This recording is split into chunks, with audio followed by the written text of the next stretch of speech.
常常看我节目的人就知道，说我一开始就定调一个叫做流水理论的东西哦。流水理论的意思是说，资金就跟这个所谓的水一样啊。那么每天呢，它会往最简单的方向流动。其实口诀就这么一句话：最简单的方向流动。换句话说，今天早上假如这个新闻走一走的时候，你会发觉说啊，比方美国股市下跌，所以今天呢，我们在端午节的之后的这一天呢，那么资金就跑到观光股去。有的时候它是用一个比较级的一个方式哦，哪些股票呢让钱比较好涨起来，涨的速度快，涨的速度多，基本上来讲的话，就会产生那个股票的涨停板哦，这叫流水理论。例如说，成交量大的时候，你可以去看台积电；成交量小的时候，你就去看观光股的三富，是这样的关系的。那流水理论里面有分一种所谓顺势股跟逆势股。所谓顺势股呢，是跟指数相关性质比较大的；逆势股是跟指数相关性质比较小的。通常顺势股指的是大型的股票，但是也不一定哦。那么大型股票有的时候会出现一个所谓的交互蹲跳的作用，例如说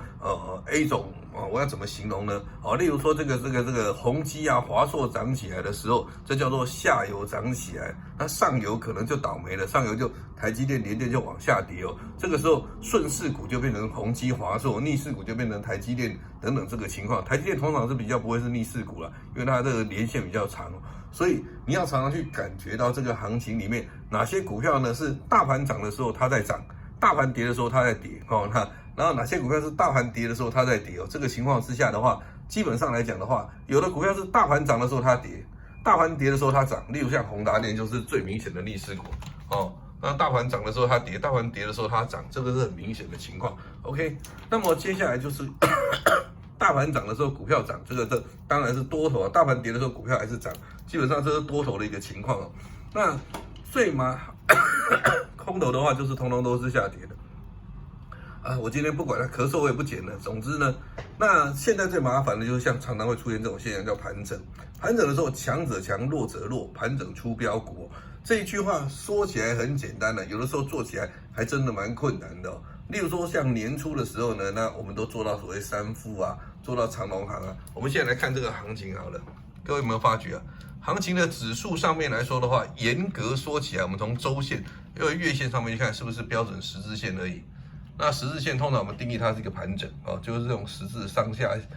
影线这种情况的，它并不是一个长红 K 棒。那在这个过程当中，指数有涨了这样子大概1191点但是呢，各位回头去看的时候，你会发觉一件事盘整出标股，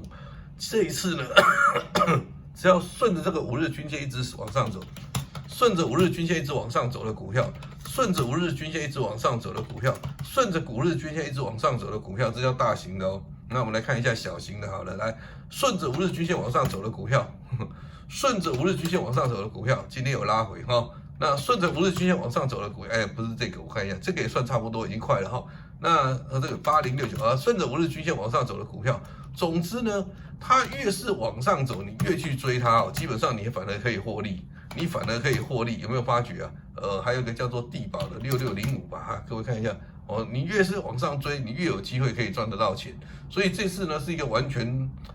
不一样的一个模式基本上来说的话，就是反正什么股票这种顺着5日均线往上走，然后盘整出标股，看到没有？盘整出标股所以大家在讨论的那些股票呢，我说都不是重点，重点你一定要去找到这种它到底是在这个流水理论是什么样的一个情况的特色。所以原则上来说的话，就是可以从这个角度上面去思考。那下面做空不做逆势股，那是要大跌的时候再来讲所以前面两个先把它抓到，对各位可能帮助是比较大一点点的。